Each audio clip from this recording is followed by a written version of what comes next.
Monsieur le Président, chers collègues, moi aujourd'hui je suis heureuse parce que avec cette proposition que nous avions portée avec nos collègues dans le précédent mandat, cette possibilité d'accueillir des voyageurs sur les lignes de transport scolaire sur toute la Nouvelle-Aquitaine va devenir réalité et c'est une très bonne chose.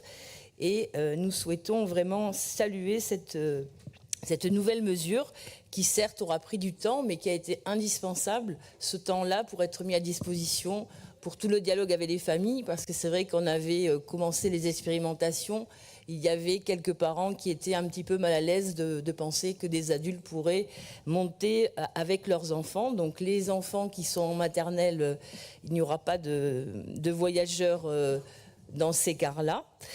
Et pour les autres lignes, les passagers commerciaux seront mis à l'avant, donc c'est une très bonne chose.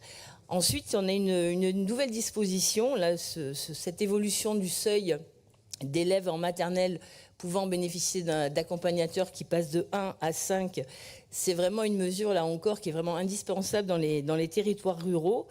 Et nous espérons que de nombreuses collectivités vont pouvoir se saisir de cette possibilité qui va leur permettre non seulement d'avoir des aides de la région qui accompagnent la mise en place de ces accompagnateurs dans ces services, et en même temps de pouvoir aussi agir sur les personnes qui vont prendre ces postes, qui peuvent être aussi des personnes qui ont parfois des temps partiels dans les écoles, soit le matin, soit en soirée.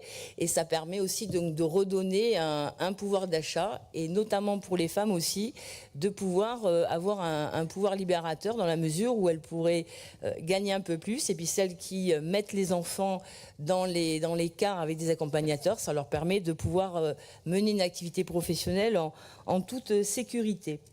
Et enfin, donc, le dernier point que nous souhaitions souligner, c'est que nous saluons la non-augmentation des tarifs des transports scolaires pour la prochaine rentrée.